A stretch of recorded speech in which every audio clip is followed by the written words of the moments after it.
ആദർശബന്ധിത ഐക്യത്തോടുകൂടെ ഈ ഐക്യ സമ്മേളനം നടക്കുന്നത്. ഇതിന്റെ പ്രത്യേകത അതാണ്.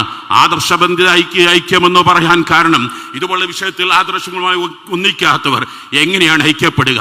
മക്ബറകളിലേക്കായിരിക്കും കുറെ വഖഫുകൾ ഉണ്ടാകുക, കുറെ വഖഫുകൾ മൗലൂദ് ഓതാനായിരിക്കും, കുറെ വഖഫുകൾ ഈ റാത്തീബ് ചെല്ലാനായിരിക്കും. ഇവിടങ്ങളിലൊക്കെയുള്ള വഖഫുകൾ ഒരു ഭാഗം മക്ബറ വിളിക്കണമെന്ന് പറയുമ്പോൾ, ഒരു ഭാഗം റാത്തീബ് ചെല്ലാൻ പാടില്ല എന്ന് പറയുമ്പോൾ അവരുമായി എങ്ങനെയാണ് വഖഫ് സംരക്ഷണത്തിന് വേണ്ടി നമുക്ക് സംഗമിക്കാൻ കഴിയുക?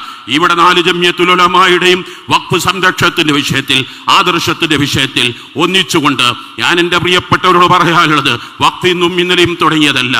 മുഗൾ ചക്രവർത്തിമാർ നമുക്ക് ധാരാളം വഖഫുകൾ, ആ വഖഫുകളുടെ കണക്കുകളെല്ലാം കേൾക്കുമ്പോൾ നെട്ടിപ്പോകും. ഇവിടെ പലരും ഭരിച്ചു, അവരെല്ലാം വഖഫുകൾ സംരക്ഷിച്ചു.